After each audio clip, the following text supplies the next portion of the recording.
Hi, my name is August, and it's been over 5 years since I've started reading visual novels on this channel. Out of everything I've read, there's a handful of titles I would call top tier. Some of the best visual novels out there, both personally and as an overall general recommendation. But what if I were to rate them in comparison to one another? So today I'm rating every one of my S tier visual novels from my previous yearly tier list videos to show you which are the absolute best of the best of an already stellar lineup of games, and which ones might not have aged as well. Starting with the first one of those. Baldr Sky, a visual novel that combines an epic dystopian cyberpunk story with mech hack and slash beat 'em up gameplay. The very first visual novel I reviewed on this channel back in 2020. Please don't watch it, it's very aged. Out of all of the older visual novels I've played on this channel, I keep thinking back to this one, wondering if it was actually really good. Don't get me wrong, it's definitely a fun game. There's plenty of customizable combat options and it feels good to play. My problem is that the cons, over time, kept lingering in my mind where I should have been more conscious about it. Even that fun gameplay I mentioned before would become insanely repetitive.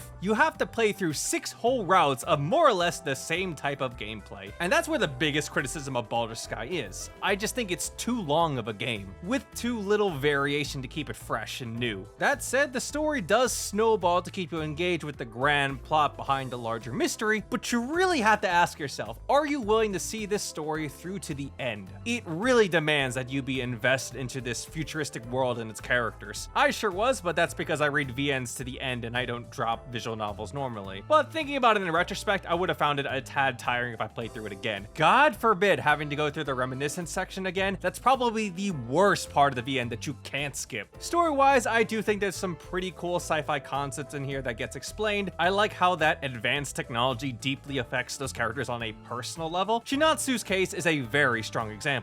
Gilbert too, although I find more admiration in him being a one-note cheesy villain, but he was certainly rememberable for being the loudest and proudest cybernetic racist I've ever seen. Today, I would give Baldr Sky an A. I do think it's worth a read for the gaming experience and for a pretty cool sci-fi tale, but it's one where you really have to stay to the end to make it all worth it. Next up, You and Me and Her, or Totono. I went into this title with zero expectations, and what I got in return was something completely unhinged and yet unforgettable. While I greatly enjoyed the story for the romance thrill, and I see it as perfectly fine in its own right, it doesn't match the level of intense love or thought-provoking interest or emotional weight that I feel towards some of the other titles that I'm going to talk about later. On the surface, it plays out like your standard romance story, a classic love triangle between the protagonist and 2 heroines, but the further you go, the more the game starts to reveal more of its true colors. For what starts out as a sweet, if slightly odd, romance visual novel spirals into a surreal meta-thriller story that really likes to play with your emotions. The story reflects on your decisions you make, and it's unafraid to confront and judge you about it. Totono is as much about the story as it is about you, the player, engaging with the romance genre itself, and that's pretty special. I absolutely enjoyed my time with it. The romance was surprisingly strong, the girls are written to be genuinely lovable in some ways, and the emotional weight of choosing between them hits hard. It's compelling and twisty in a way that sticks with you. I'm giving Totono an S. It's unique and well executed, and I would very much recommend it easily. I'm just saying, it just doesn't quite reach those same highs as the SS or the triple S for me. I think one of the best things about finishing Higurashi and even Umineko is seeing someone read Higurashi and Umineko for the first time. You see them read certain moments in the story, and you become excited to see what their reactions are, and doing so subtly reminds you of your own experience reading through it. Now, I start off with this because every time I come back to think about these 2 series, I'm left remembering about the really good parts I enjoyed. Higurashi is a psychological horror murder mystery about a backwater town whose locals believe that a curse is behind their town's mysterious deaths. But it's so much more than that, exploring the deeply rooted traumas that occur from rough family backgrounds and stubborn traditions, overcoming personal insecurities through the support of beloved friends, and fighting for happiness even when all seems doomed to fail. There's some really great stuff in here. I also really like the Higurashi cast. Seeing them fool around as a tight-knit group always felt comforting. I'm a fan of the slice-of-life aspects, and how it slowly built up to be very uncomfortable when the dramatic horror second half came up was super good. I'm watching multiple tragedies happen, watching them as they wonder, where did it all go wrong, only for Higurashi Kai to deliver rousing stories as they overcome their misfortunes. It's excellent in its presentation too, one of the best visual novels out there in sound direction. I think most people prefer Umineko over Higurashi, and to be honest, I also see it as a generally better visual novel, but I greatly prefer Higurashi over Umineko as a favorite. I blame old nostalgia really, just for that slight bias. Higurashi gets a double S here. So when I first read the 9 series, I saw it as a decent superpower mystery action visual novel with wholesome romance. Solid, but nothing amazing. And then I read episode 4, and that installment alone just blew it out of the park. This is the chapter where 9 fully embraces its chunibyo-ness. It's epic as hell, and for what feels like the final battle, it's just so satisfying. What really puts episode 4 a cut above the other installments is how it just clicks this time. It perfectly balances its bombastic action story with emotional character depth through Noa. Noa appears as a stoic yet serious girl with classic chunibyo energy all throughout the story, but the moments when her facade slips and you get to see her honest, childish side are super endearing. Her insecurities fall in line with the progression of the main plot, and both the romance and the action complement each other very well. I think the best part of episode 4 though is that big plot twist. It's such a well done rug pull that felt good as hell. Absolutely insane for the story to pull that off, and it certainly caught me off guard with how unpredictable it was. Even now, I still think this title deserves its S ranking. For what it sets out to do, a hype-fueled, emotional climax to a chuuni superpower story, it nails it. To start off, I think Flowers is a really good series. It's Innocent Gray's Yuri romance visual novel series. Pristine and beautiful both in its presentation and prose, while also being very sentimental and introspective to see these girls figure out their emotions for their significant other. Out of the 4 installments, each one labeled after the seasons, Ete and Autumn stand out the most. They are carried hard by their lead protagonists, and I absolutely love the 2 of them. Ete's Erika Yaigaki is such a captivating presence. Her mischievous personality mixed with her vast knowledge of pop culture and literature makes her one witty and unique character. I just get a kick out of reading her dialogue and monologues. What's very interesting is that despite Erika's typical cynical attitude and remarks, she's actually a very kind and sincere person. It just comes out in very awkward ways. Pair this up with her eccentric, seemingly unapproachable and brash Chidori, and you have this strange couple that grew closer together despite their initial clashing. It's a haters to lovers plot progression featuring 2 awkward outcasts that I absolutely love. Meanwhile, Autumn's Yuzuriha Yasushiro is one hell of a charismatic and yet deeply complex individual, a super capable and well-beloved student council president, but is hiding her insecurities about her self-identity and her unrequited feelings towards her devout Christian best friend. It's a very complicated situation, and watching how Yuzuriha navigates through this, both internally and externally, was very fascinating to watch. That said, I feel like you have to be super invested into watching the intricacies of character behaviors and relationship dynamics, as well as being a fan of Yuri, to really get the most enjoyment out of Flowers. Granted, I don't think it's perfect. There are some slight awkward pitfalls in both installments, with some of their endings and the mystery aspect not being fully satisfying, but it nails the core spirit of what their story set out to do and presents it beautifully. S tiers.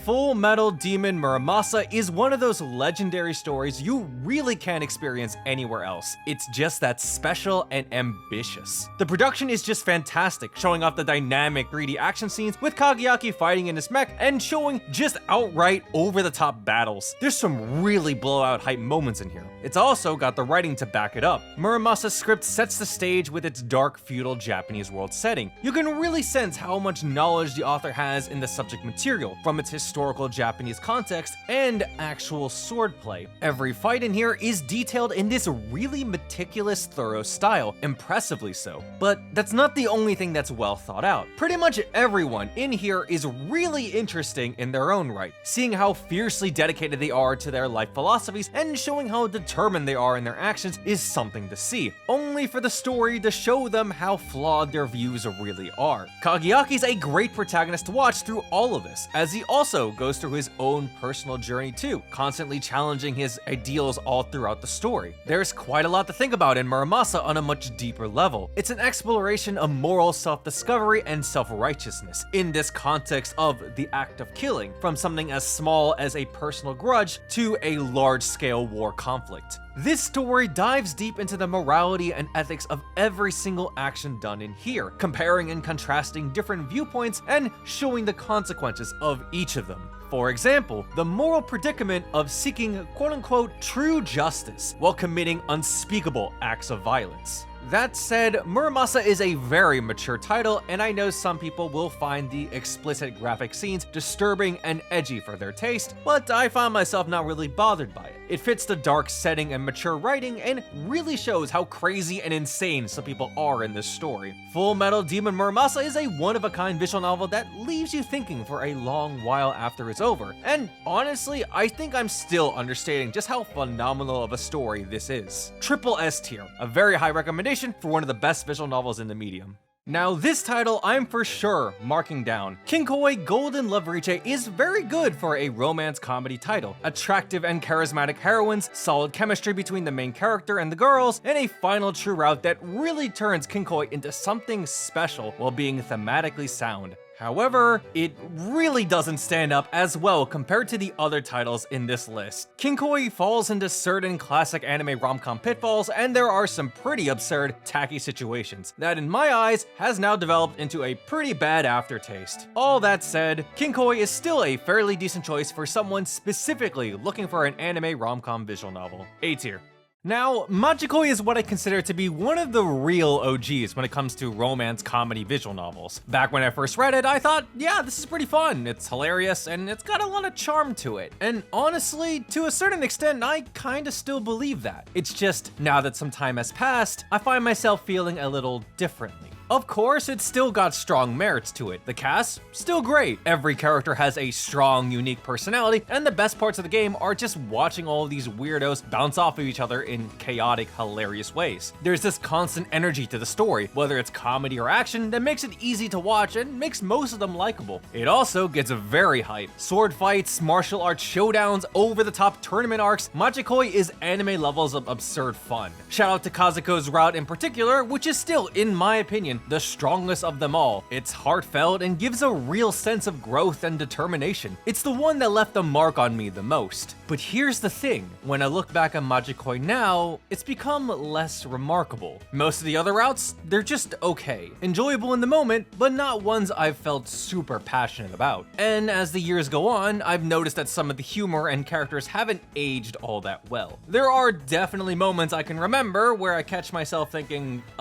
this was actually pretty cringe. I had a good time reading Majikoi, but the fact that I've never felt compelled to check out the sequels or fandis kinda speaks out to me a lot. That's why Majikoi lands in the A tier for me now. I get why I gave it an S originally, but compared to what I've read since, the standards have risen and it just fell behind. Still worth a read, especially if you're in the mood for some of that classic anime rom-com. Now, I have the same feelings about Umineko as I do Higurashi. Every time I come back to think about this series, or even just to listen to the music, I'm just left remembering about the really good parts that I enjoyed, even years after I read it. Umineko no Nakukoro ni is not just a simple mystery, it's a full-blown mystery epic. A visual novel story that starts as this inheritance murder mystery that then spirals into a deep commentary and discussion over truth, fiction, and the nature of the mystery genre itself. There's tons of fascinating characters, each driven by compelling and morally gray motivations, that, when set in a very high-stakes situation, brings out both the absolute best and worst in them. Umineko also likes to play around with its rules of mystery, both in-universe and the rules of detective fiction, which makes it a very thought-provoking story to figure out. When you combine both of these aspects, it just naturally fits together to create this really in-depth narrative, one of the most ambitious visual novel stories out there, really. Add that with its production value with the Umineko mods and its absolutely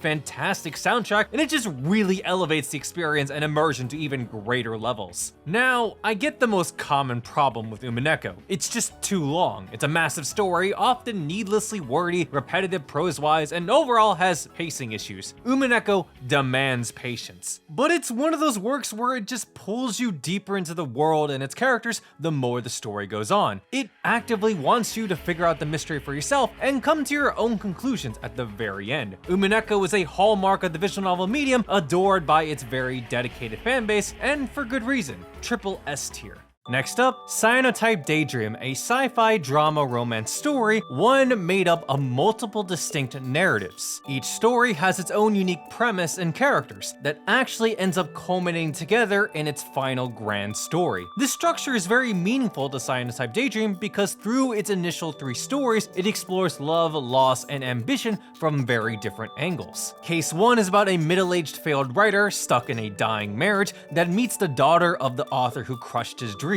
Case 2 is about William Shakespeare reimagined in the 1500s England, where he is forced to write plays for a noblewoman actor during a time when women weren't allowed on stage. Case 3 is about a young boy chasing his late mother's dream of photographing a comet and ends up embarking on an adventure with a mysterious teacher in training. All of them are compelling on their own, but the emotional payoff arrives in Case 0, which not only recontextualizes elements from the prior stories, but also introduces its own in-depth sci-fi plotline. Case 0 is my favorite because it introduces an ethical relationship dilemma that really makes you sit and think about who's in the right. These lead characters are constantly forced to confront themselves, whether through self-doubt, regret, or the people who challenge them, and the only way forward is through the support of a partner very meaningful to them. That's what makes it powerful and emotional. It's romantic, yes, but more than that, it's uplifting too. Cyanotype Daydream is a very good drama romance and a personal favorite of mine. Double S tier. Despite all of the different horror visual novels I've read, ranging from psychological Demba breakdowns to brutal ero gorefest, Cyanotype still remains in my head as an iconic classic, a nostalgic memory even. Sure, it's not as extreme or in-depth content-wise, but a favorite atmosphere and story conciseness, and I respect it for that laser focus. Cyanotype is a shocking horror visual novel to anyone not familiar, one that will definitely break the surface level idea for anyone who thinks that visual novels are all romance dating sims. I still would recommend Cyanotype as a beginner visual novel, even despite the sexual depictions, because I argue it really only added to the Lovecraftian horror feel and mystery. Cyanotype wants you to dive deeper into this rabbit hole. Fuminori's descent into madness and his inner thoughts is an amusing read. He may have done immoral and irredeemable acts, but being able to see through his eyes and read how he lives his new, outright horrible life gives such a surreal, unusual feel to it. Hell, even managed to make me a bit sympathetic towards the man in his unfortunate situation. Saya being one hell of a dedicated girlfriend, ex-eldritch monster, is also fascinating too. Even if you can't get behind Fuminori or Saya personally, I still think they are great leads. Not the most upstanding ones, but amusingly interesting and horrifyingly compelling. I'm placing Cyanotype in the normal S tier. Utawarerumono Mask of Truth is one of the most underrated fantasy visual novel JRPGs out there, and it absolutely deserves more love. As the epic finale to the trilogy, this is where all the world building, character arcs, and emotional stakes hit their peak. This is a series that gradually earns your trust. What starts as a slow, character-driven fantasy eventually snowballs into a grand war epic filled with heartbreak, loyalty, and political conflict. Going from the second game to the third game is basically summarized as things got serious real fast. You want these characters to succeed. The cast are genuinely lovable, and throughout Mask of Truth, you'll see them grow and change into more mature individuals. Watching their struggles and seeing how far they've come, it's the kind of payoff that you only get from a long journey done right. The story really doesn't hold back in impact too. There are some incredibly emotional scenes in here, especially when it hits you with its vocal tracks. What's also really nice is that along with its grand epic fantasy story, it's also a fun, tactical, turn-based RPG game as well. While it looks simple at first, it eases you in before showing you how complex the gameplay can get as you unlock more tactical options, like special finishers and tag team moves. It's fun gameplay that also deeply contributes to the visual novel's narrative context. The Utawarerumono trilogy is a visual novel series, and it's a great one to experience. experience. Mask of Truth especially deserves this rating, double S tier. Which on the Holy Night, I would say is a AAA visual novel title, a cinematic experience, one that establishes the founding building blocks behind Type Moon and Kinoko Nasu's universe. The production value here is off the charts. miHoYo's fight sequences are full of sprite animations, explosive sound effects, and a full symphonic score that elevates every bombastic moment. Even its atmospheric scenes and conversations are directed with grace and deliberate intent. It works out in both situations because this is a story that seamlessly blends the mundane with the mystical. From quiet everyday moments to awe-inspiring magical clashes, miHoYo is a story that draws you into a city where the ordinary meets magic, in its presentation and also in its rather unusual pairing of characters. The female leads, Alko and Alice, are competent and powerful mages, carrying themselves with poise and weight, while Sojiro, the outsider to the world of magic, brings a shockingly ignorant and yet innocently wholesome attitude that really messes with them unintentionally. When brought together, it often results in odd, interesting, and humorous moments, and yet that clash is what makes their dynamic work, and by the end,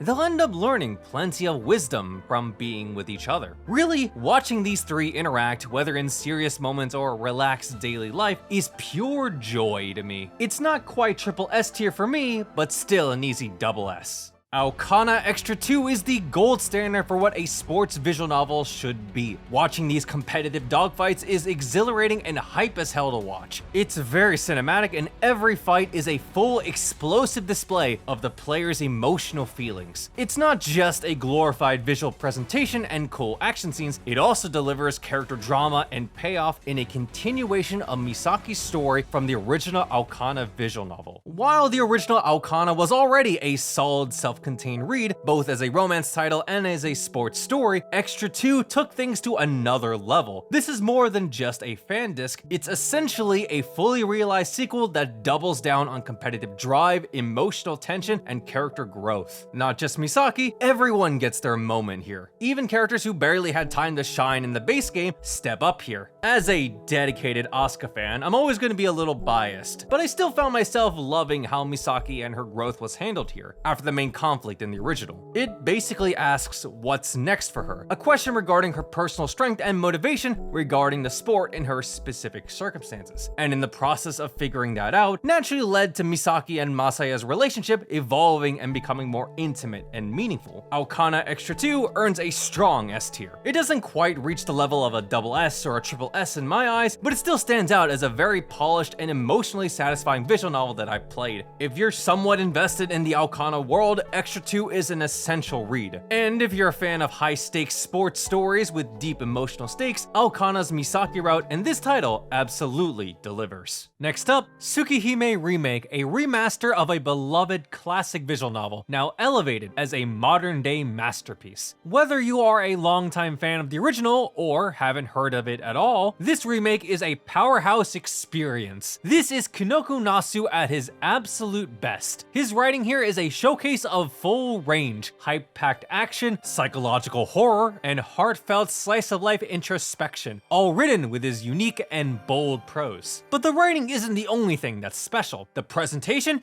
is absolutely spectacular. I talked about how miHoYo was impressive enough. Tsukihime Remake raises that bar of quality, both in cinematography and music. The fights are bombastic, the horror scenes are ghastly and gruesome, and the intimate character moments are passionate, touching, and soulful. Tsukihime Remake is even more of a AAA visual novel title. Arcwade's route preserves that nostalgic spark of the original work, but now fully realized with modern polish. Meanwhile, CL's route has been completely reworked, and it's a very strong rewrite. Everything hits harder, feels cleaner, and resonates much deeper. Even beyond the new changes in glamour, Tsukihime Remake still carries strong, sincere messages about affirming one's own life and the resilience of human will. Messages Nasu has embodied all throughout his works. This may only be the first part of the full story, but what we've been given is pretty damn exceptional. Tsukihime Remake is Type Moon operating at full creative power, and the result is one of the greatest modern visual novels that you just have to read. Triple S tier easily. Karano Shoujo combines this haunting atmospheric aesthetic with its Japanese noir investigation narrative, all while exploring the human madness that comes from obsessions and paranoia. Now, I gave Karano Shoujo 1 a B in my 2022 yearly review video. Everything from the flow of the mystery to the focus on the emotional grief and insecurities of its cast to the somber, jaded atmosphere all nicely fit together. The only problems I had was that it was easy to miss key information and land in a bad ending, and the fact that it had two separate mysteries that ended up splitting your investment. Karano Shoujo 2 fixes those issues, and then proceeds to improve every great quality from the first game. Karano Shoujo 2 has one central mystery, one that gets more complicated and complex the deeper the investigation goes. In this installment, it's a complicated family drama combined with the stubbornness of a backwater isolated village with a cult legend, one that resulted in young women being crucified. People might shrug at the slow starting slice of life in the beginning, but it was a build-up I found myself strangely invested into, and it really showed how much it mattered to the present-day events, plot-wise and in character traumas and motivations. Reiji, our main detective, is still a fantastic character to watch. He's a damn good detective, and he's pretty witty and sarcastic when it comes to the endlessly teasing women around him, but he also has that sensitive anguish side, as he's still suffering in his desperate search of a girl very important to him. His assistant, the new protagonist Masaki, is also gripping to watch. The dude is put through the emotional ringer with every murder and jaw-dropping secret revealed to him whether he likes it or not. Both of these guys were great to watch in tackling this murder case. Karano Shoujo 2's mystery is one complicated and complex puzzle, and yet it's absolutely amazing how everything manages to piece itself together, while still leaving room for that brutal, bittersweet sequel hook. Double S tier. The trilogy is fully worth reading, but this installment is such a great title in particular. Next up is a title just a bit different from the usual traditional visual novel. A visual novel hybrid between an eroge and a fantasy JRPG. But it's one of the best goddamn RPGs I've ever played. Demon's Roots. On the surface, it might look like your average demons versus humans fantasy tale, but this story is from the demon's perspective. A grand epic about their desperate uprising against the oppressive human empire. Not out of vengeance, but out of a longing for freedom, peace, and the survival of their race. What makes Demon's Roots shine is how intimate it feels, even while telling a large-scale story. The main cast is incredibly likable and well-written. Their interactions, both in their shared pains and triumphs, give the story its emotional weight. Watching their bonds grow and seeing their goals accomplished is momentous. Those boss battles are just so climactic, it's great. Every victory feels earned, and at the same time, every setback cuts deep. This is especially the case because this story pulls no punches. You'll see utter cruelty from the human empire in harrowing, repulsive detail. The R18 content, while skippable, exists as part of that brutal narrative and atmosphere. But seeing those horrible scenes just makes their fight all the more worth it and emotionally invigorating. Speaking of, Demon's Roots will get you fired up. Those battle tracks and boss songs absolutely hit. Shade's soundtrack, known for his work on Sengoku Rants and Eventical, elevates every single battle with pure hype. For me, Demon's Roots is a solid double S tier. It has passion, depth, raw emotion, and soul. It constantly surprised me, made me deeply care about its characters, and left me sitting in awe when it was all over. If you're into dark fantasy RPGs and you are fine with skippable R18 content, this is one you have to check out. Meikei no Lupercalia is a hidden gem, and honestly, one of the most emotionally powerful character-driven dramas I've read. What drew me in immediately were the stage plays. The vocal performances are bold, nuanced, passionate, and captivating. It just blew me away with how well it was voiced. For a visual novel about theater and the unique circumstances of its actors, I expected nothing less. And then Meikei no Lupercalia proceeded to dive a lot more deeper. It's an intimate exploration of these young adolescents attempting to pursue the absolute top, to be able to perform at the highest standards of their field, and the personal insecurities and consequences that accompany it. Every character gets their own introspective moment in the spotlight. Every vulnerability, every flaw, every desperate reach at self-validation is laid bare, spilling out in raw, unfiltered form. And just when you think you understand what's going on with these characters, the story proceeds to pull the rug out from underneath you through unreliable narration, layered allegories, and meta twists that reframe everything. What many won't expect though is how depressing it can get at times. It can really feel that every single unfortunate circumstance and harrowing vulnerability continues to pile on top. And yet, I was perfectly fine with that. The more internally painful and emotionally straining for the characters, the more I was hooked. This title is very much a personal favorite, a double S tier from me. It may not have the mainstream recognition of the other titles on this list, but it has every bit of the emotional ambition and narrative tension that is fully worth reading. If there's a visual novel I would recommend everyone to read, it would be The House in Fata Morgana. The presentation is just one of a kind. A diverse and unique soundtrack, beautiful watercolored backgrounds, and realistic looking character artwork. The visual novel creates this melancholy atmosphere fitting for the story. It really nails that gothic aesthetic. What I really like about Fata Morgana is that the story likes to use plenty of clever and misleading tricks in the script, all designed to lead you into some pretty emotionally devastating reveals. And the best part is that it all centers around the complicated and complex individuals in this story. Fata Morgana's writing is dedicated to exploring the depths in each character. Every person in here feels authentic. Their motivations, their trauma, their longing, and their rage. You get to see all of their good qualities and worst habits. It's all painfully understandable, very human even. As you read through the story, watch the lives of all these individuals, no matter who and what time period you're in, you really get to understand the full scope of these people. For every moment you see them crumble, fall apart, or just do outright horrible things, you can also see scenes of intense love, understanding, and forgiveness that these people can express as well. It's through that experience that the story strives to teach us admirable, virtuous, romantic ideals through its characters, in the faults they make and the lessons they learn. The House in Fata Morgana is triple S tier, one of the absolute best stories in this medium, and very much deserving as Metacritic's highest rated visual novel of all time. And that's my tier list of all of my top rated visual novels. If there's some top tier visual novel you haven't heard yet, chances are I probably haven't formally read them yet. Don't worry, I'll get to them eventually, just let me know of them. Now again, while some titles are more exceptional than some others, every visual novel on this list are pretty fantastic in their own way and are worth reading. I would like to thank everyone on Patreon for supporting me in covering visual novels. You guys are fantastic, and if you would like to be a part of that effort, please consider subscribing. Now, if you're interested in another large visual novel recommendation video, check out this video over here, or consider watching my yearly tier list videos for a wide variety of titles.